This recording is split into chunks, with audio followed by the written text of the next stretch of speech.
শুনেন, সেনাপ্রধান বিএনপি করে কি করে না এইটা আমি আপনিও জানেন আমিও জানি। উনি কোনো দল করে না। হ্যাঁ, উনি এই দেশের ভালো চায়, উনি এই দেশের ক্রাইসিসের সময় এই দেশের জনগণের সাথে ছিল, উনি বলেছে কোনো ফায়ার হবে না। এটা তো সত্য কথা। এটা এসিড টেস্ট। একটা মানুষকে চিনতে হয় ক্রাইসিসের সময়। সেটা বিএনপিও ছিল এই সময়, সবাই ছিল এক। আওয়ামী লীগকে হটানোর ব্যাপারে সবাই এক ছিল। সেনাপ্রধান কোনো বিএনপিও করে না, আওয়ামী লীগও করে না, জামাতও করে না। তবে উনি চায় সবাই মিলেমিশে দেশটাকে চালাক, এবং এই জন্য উনি বলেছে যে ডিসেম্বরের মধ্যে ইলেকশন হওয়া উচিত। উনি বলে না ইলেকশন চাই, এবং তারপরে উনি কি বলেছে, উনি বলেছে বাংলাদেশ আর্মি আমরা ক্যান্টনমেন্টে ফেরত আসবে এবং আমাদের রুটিন কাজে আমরা চলে যাব। কিন্তু এটাকে নিয়ে কত তর্ক বিতর্ক করলো, কত প্রশ্ন, কত দই ঝামেলা। দিজ আর অল ননসেন্স, এগুলি উচিত না। আপনি দেখেন বিএনপি যে সুরে কথা বলে, সে সুরে তো মানে আপনার যে আন্দোলন, এই যে মিছিল বিভিন্ন হচ্ছে 200 না 300 হয়েছে এ যাবৎ। বিএনপির এখানে কোনো স্ট্যান্ড আছে? বিএনপি একটা গেছে, একটা এই অবরোধ বা হরতাল এগুলি করতেছে, এখানে আমরা একটু ফিজিক্যালি যাই, তাদেরকে বুঝাই। আর্মির সাথে সহযোগিতা করেছে, মানে যৌথ বাহিনীর সাথে সহযোগিতা করেছে। বিএনপি যেটা পারতো না, বিএনপি যেটা পারতো সেইটা বিএনপি করে নাই। বিএনপির এখানে কিছু ডিলেমা আছে, বা তারা দেয়ার ইন কনফিউশন, অথবা তারা হয়তো চায় না এরকম। এরকম হলে অরাজকতা হবে, তাহলে বিএনপি সরকার ব্যর্থ হবে, আমরা ক্ষমতায় আসবো।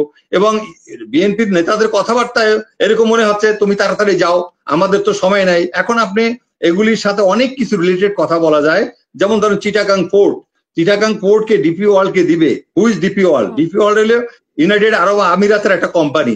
ওরা ওখানে হ্যান্ডলিং করবে, অপারেশন করবে, এবং এটাকে কম্পিটিটিভ মার্কেটে নিয়ে আসবে। আধুনিকায়নের জন্য বিনিয়োগ যদি এখানে আমরা বাড়াতে চাই, বিদেশি বড় কোম্পানিকে আনতে চাই, তাদের একটা রিকোয়ারমেন্ট ছিল। তারা ওখানে গিয়েছে, দেখেছে কি কি রিকোয়ারমেন্ট তাদের আছে, সেগুলির উপর ভিত্তি করে চিটাগাং পোর্টকে আমরা আধুনিক করতে চাই, এবং আরো যাতে এখানে কাজের গতি আসে। কিন্তু দেখেন এখানে বিএনপি এটার বিরুদ্ধে কথা বলে। আমির খসরু মাহমুদ বলে সংস্কার করার আপনি কে? আরে ওনার এই ভাষা কি এইটা হওয়া উচিত? উনি চিটাগাং এর, উনি কে আমরা জানি না?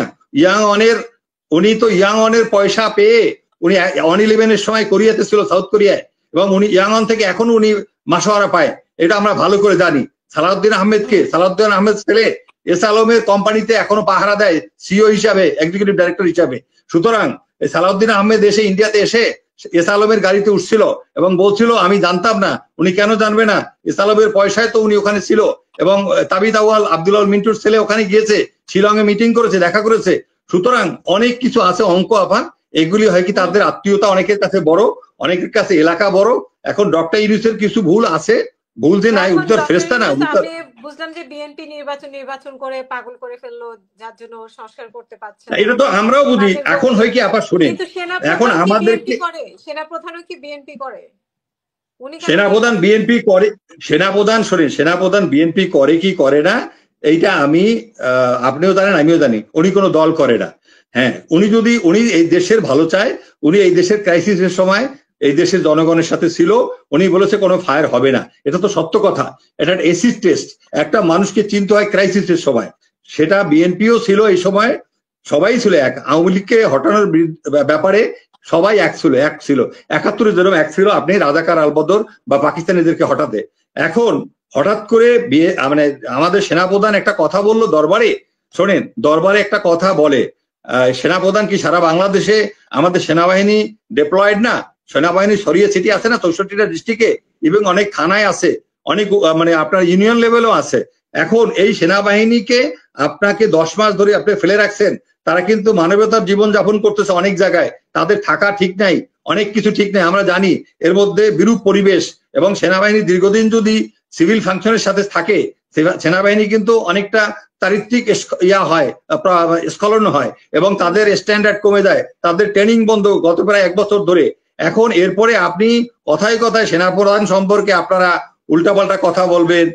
আমি বলতেছি মিডিয়াতে ব্লগাররা, ইউটিউবাররা মানে ডিসরেসপেক্টফুল কথা বলবে, এবং যেগুলির প্রমাণ নাই সেগুলি নিয়ে কথা বলবে, এগুলিতে কষ্ট দেয়। সুতরাং সেনাপ্রধান কোনো বিএনপিও করে না, আওয়ামী লীগও করে না, জামাতও করে না। তবে উনি চায় সবাই মিলেমিশে দেশটাকে চালাক, এবং এই জন্য উনি বলেছে যে ডিসেম্বরের মধ্যে ইলেকশন হওয়া উচিত। উনি বলে না ইলেকশন চাই, এবং তারপরে উনি কি বলেছে, উনি বলেছে বাংলাদেশ আর্মি আমরা ক্যান্টনমেন্টে ফেরত আসবে এবং আমাদের রুটিন কাজে আমরা চলে যাব। কিন্তু এটাকে নিয়ে কত তর্ক বিতর্ক করলো, কত প্রশ্ন, কত দই ঝামেলা। তা দিজ আর অল ননসেন্স, এগুলি উচিত না। আমাদের উই শুড রেসপেক্ট সেনাবাহিনী। সেনাপ্রধানকে অপমান করা মানে কি সেনাবাহিনী প্রধানকেও শুধু অপমান করা না, সেনাবাহিনীকে অপমান করা, আমরা এটা মনে করি। এই জন্য আমাদের উচিত হবে সংযত হয়ে কথা বলা, আরো ম্যাচিউরলি কথা বলা, কৌশলে কথা বলা। বাংলাদেশ তো একটা দেশ ছোট্ট, ইন্ডিয়া একটা পাশের দেশ। আপনি দেখবেন সেনাবাহিনী নিয়ে কোনো সমালোচনা নাই। ওই সোফিয়া, কর্নেল সোফিয়াকে নিয়ে একটু কথা বলেছে একজন এমপি, মানে মিনিস্টার রাজ্যসভার, তো ওখানে দেখেন তাকে তুলোধুলো করেছে মিডিয়া। আর আমাদের দেশে সেনাবাহিনীর কোনো ভুল ত্রুটি পেলে, আরে সেনাবাহিনী তো ভাই পারফেক্ট না, সেনাবাহিনী তো ভুল ত্রুটি থাকতেই পারে, সেনাবাহিনী ভুল করতেই পারে, কিন্তু এভাবে কেন একেবারে ঢালাও ভাবে, এটা ঠিক না আপা। ধন্যবাদ।